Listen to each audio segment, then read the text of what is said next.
Hello children, esta es la última clase sobre los farm animals. Acá vamos a ver al farmer, que es el granjero, la cow, la vaca, la sheep, la oveja, el duck, el pato, el horse, el caballo. Ahora lo que vamos a hacer es contar los turkeys y las sheep. 1, 2, 3, 4, 5, 6, 7, 8, 9, 10 turkeys. 1, 2, 3, 4, 5 sheep.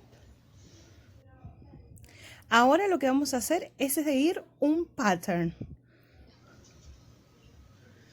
Cow, horse, cow, horse. ¿Qué vaca? Espero que te haya gustado mucho este video. Bye bye.